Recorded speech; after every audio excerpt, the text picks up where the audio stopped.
तर नमस्कार मैत्रिणींनो, आता सायंकाळची वेळ झालेली आहे आणि आमचं काय चाललंय इकडं सविताचं उज्याचं काय चाललंय आपलं बांधितो कांद्याची रोपं उपटले दिवसभर इकडं बघा. हे एक दोन सारं आणि लागवड चालू आहे. कोणची उजा? आमच्या उज्याची लागवड चालू आहे. आता संध्याकाळची वेळ झालेली आहे मैत्रिणी. बघा दिवस अगदी मावळतीला चाललेला आहे. तर चला म्हटलं मस्तपैकी हरभऱ्याची भाजी इकडं आता रोपं उपटून झाली आणि छान बघा मस्त हरभरा आहे. आणि आता हरभऱ्याचं सीझन चालू आहे. म्हटलं आता हरभऱ्याची भाजी एकदा तरी झालीच पाहिजे, आहे ना उजा? या मग आपण जरा खुडू. आता आम्ही जरा हरभऱ्याची भाजी खुडणार आहे. हे बघा मस्तपैकी हरभरा आहे. अगदी अजून फुलावं आला नाही काय नाही. मग आता ही भाजी एकदम छान लागती. तर आम्ही आता ही सगळी थोडी थोडी भाजी खुडून घेणार आहे आणि मस्तपैकी घरी गेल्यावर बनवणार आहे. हरभऱ्याची भाजी चांगली बनव. तर हे बघा मस्तपैकी आमचं शेंडे खुडून चाललंय. हरभऱ्याची भाजी घ्यायचं. उद्या बघू दे किती झाली. माझी लय थोडी झाली. दिवस फार मावळला. हे बघा इकडे टेकलाय दिवस तरी आमच्या काय बायकांची भाजी खुडून व्हायना. तर चला मस्तपैकी आज संध्याकाळी बनणार आहे आमची हरभऱ्याची भाजी. तर मैत्रिणी आता डोक्याचा स्कार्फ सोडलाय. तर स्कार्फ मध्ये सगळ्यांनी गठोडी बांधल्या ते. तर चला आता निघतो घरी. रोप आमचं झालं एवढं उपटून चाललंय सगळं घरी घेऊन. चला मास्क स्कार्फ राहिला त्याकडे. तर हे बघा मैत्रिणींनो, आपल्या शेतातून ताजी लसलशीत हरभऱ्याची कोवळी अशी भाजी खुडून आणली. काल मैत्रिणीच्या शेतामध्ये गेले होते. कांद्याचं रोप उपटाय आणि तिथं आपल्या हरभऱ्याची भाजी होती बघा. एकदम धुवून स्वच्छ घेतलेली आहे 2-3 पाण्यानी. आणि आता आपल्याला ही भाजी बनवायची आहे. त्यासाठी मी इकडं हिरव्या मिरच्या कट करून घेतल्याय आणि आपल्या खलबत्त्यामध्ये थोडासा लसूण घेतलाय. आता हा लसूण ठेचून घालणार आहे. तर एकदम मस्तपैकी आज आपली हरभऱ्याची भाजी होणार आहे मैत्रिणींनो. आणि ही भाजी अगदी सिजनेबल आहे. ह्या थंडीच्या दिवसामध्ये येते, इतर वेळेस नसती. म्हणून चला आता सिजनेबल भाजी आहे म्हणून आपण ही भाजी खाल्लीच पाहिजे. आता इकडे मी कढई गरम व्हायला ठेवलेली आहे. याच्यामध्ये 2 ओघळ्यात तेल टाकलेलं आहे.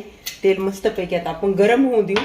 आणि ठेचलेला जो काही लसूण आहे मैत्रिणींनो, हे बघा खलबत्त्यामध्ये तोच लसूण मी तेलामध्ये आता टाकून घेणार आहे. आणि जी काय आपण हिरवी मिरची कट केलेली आहे तर ती मिरची तर छानपैकी आता हे परतून घ्यायचं आहे मैत्रिणींनो.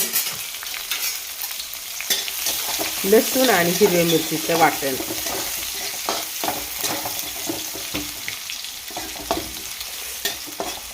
मस्तपैकी लसूणही परतलेला आहे.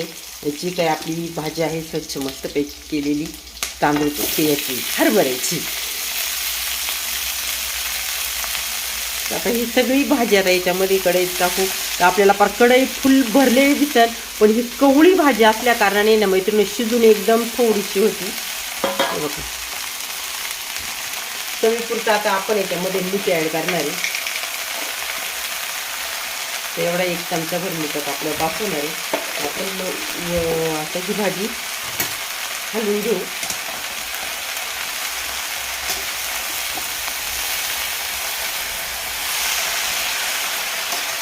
आणि याला काही जास्तीचं काही टाकायचंच नाही मैत्रिणी.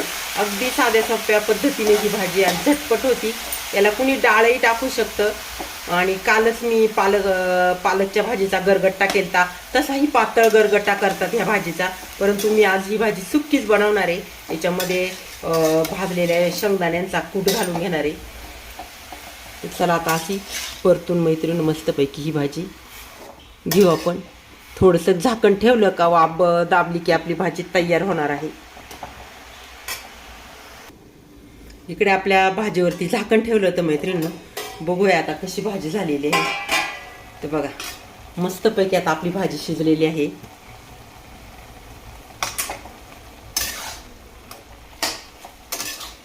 अगदी कोवळी असल्यामुळे ना मैत्रिणींनो पटकन ही भाजी शिजती. जास्त टाइम लागत नाही. 4-5 मिनिटात भाजी झालेली आहे.